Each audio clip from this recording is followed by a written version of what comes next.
Big developments in the war in Ukraine over the past 24 hours. A short time ago, word from Russia that Wagner will be asked to turn over all of its weapons, lay down its arms. Is this the end of the Wagner group? We also hear from Russian authorities. They've dropped charges against Prigozhin, the mercenary leader who led this quote-unquote coup over the weekend. And German state media over the past 24 hours claiming peace talks could begin as early as next month, that global leaders met secretly in Copenhagen and they're on board with peace talks. So to make sense of all of this, former UN Weapons Inspector Scott Ritter joins us now. Start with Prigozhin and this news of Wagner. Are they done? Wagner as a private military contractor is finished. It's done. It's over. We saw videos of Russians apparently arm in arm with Wagner forces. There was a lot of apparent celebration. The West was saying, wow, he was greeted with open arms, Prigozhin. I saw a number of CNN headlines saying that it was a hero's welcome for Prigozhin when he went into Rostov-on-Don. Russian mercenaries swapped trench warfare in Ukraine for armed rebellion at home. Security is being ramped up in Russian cities amid reports of an armed rebellion. A weekend of chaos and drama in Russia. Yevgeny Prigozhin issued a call for rebellion. And now charges are dropped against Prigozhin. So will he be prosecuted in any way? Is he going to live out his days in Belarus? And what do you make of this Western narrative of sort of a hero's welcome for him? Well, let's start with the hero's welcome. Rostov is a city of 1 million people. Count the number of civilians you saw in the square welcoming Wagner. First of all, the vast majority of the civilians there were there out of curiosity. When Wagner first approached, there were no cheers. In fact, Wagner's forces were confronted over and over again by Russians saying, "What are you doing here? Why are you making this mess?" Wagner put people on the ground at gunpoint. Wagner, who has no legal authority whatsoever. People need to understand that. This is not a military unit. It's not a paramilitary unit. It's a private military contractor who has no legal authority to operate on Russian soil at all. So these are criminals in a Russian city bearing arms, seeking to take control of the headquarters that is commanding the special military operation at a time when Russia is a life and death existential military struggle against Ukraine and the collective West. The people cheered when Wagner left. They cheered because there was no civil war. They thanked Wagner for making the right decision to get out of town. What those people didn't realize is that Rostov-on-Don was surrounded by 10 to 15,000 Chechen Akhmat special forces who had sent a message to Prigozhin that you're going to die in a matter of hours. That when Putin gives the green light, we will come in and we will kill you and we will kill all of your Wagner mercenaries. Prigozhin also received the same message from his commanders as they approached Moscow. They entered the Serpukov area and there were 2,500 Russian special forces lined up there, dug in. They were backed up by thousands more special forces who were outflanking the Wagner forces.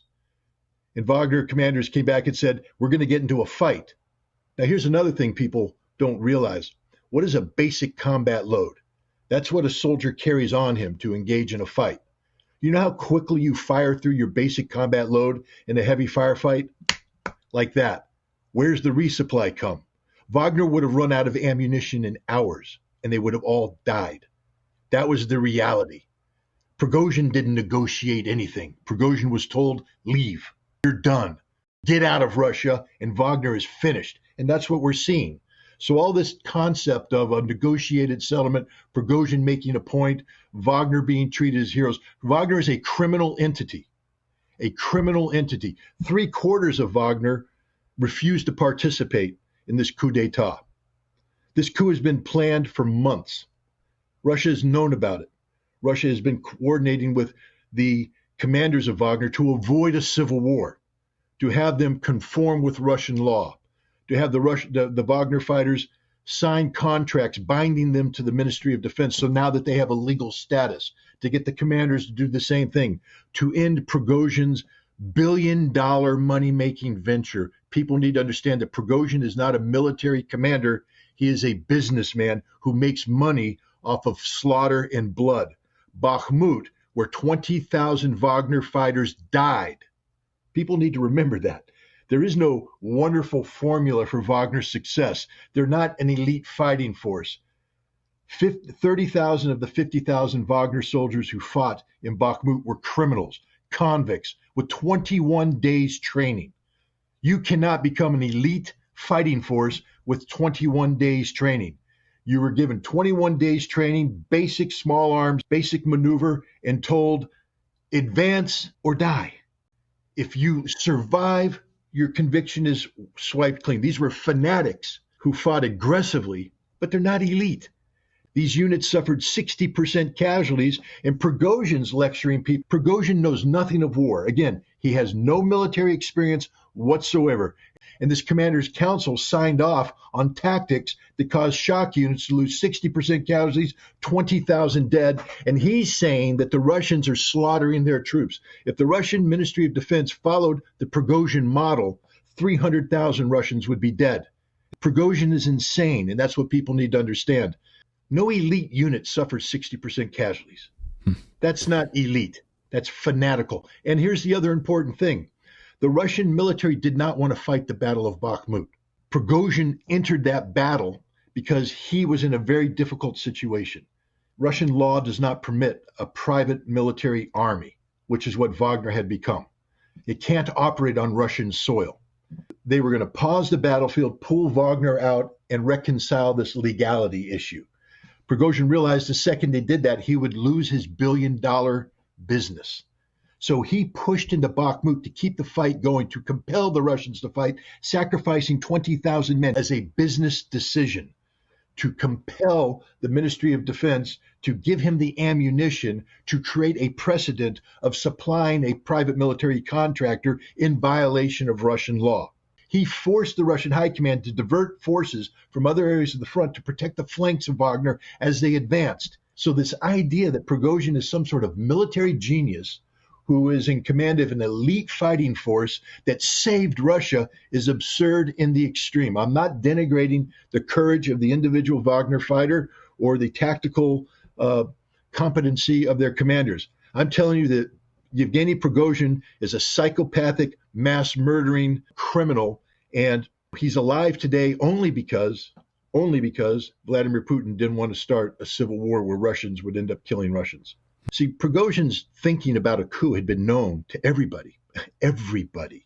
The CIA knew about it. We know this now because they admitted briefing the Gang of Eight in Congress about Prigozhin's coup, and they briefed them months ago. MI6 coordinated with the Ukrainian government, telling them to stop your offensive operations until Prigozhin's coup goes forward, because there's a chance there's going to be a civil war in Russia where they will remove forces from the battlefield, and then you can do your attack. Everybody was aware of this, including the Kremlin. But what the Kremlin was doing is they wanted to avoid a situation where they had to go in and forcibly disarm 25,000 Wagner soldiers. So they reached out to the commanders. And as we found out, 4 out of the 5 members of the command council refused to help Prigozhin. Only one helped him, took his troops. But the rest of Wagner stayed in the barracks, refused to participate. And even the troops that went in, the majority of them were misled. They were told that they were going to secure the border against Ukrainian attacks. People confronted Prigozhin while he was in Rostov, Wagner people saying, "What the hell are you doing?" Only the fanatics went forward to Moscow. And what the Russians did, they allowed them through, but they created the final barrier at Serpukhov. They got Akhmat to surround Rostov, and then the phone call was made to Prigozhin, "We're about to kill everybody. Is this what you want?"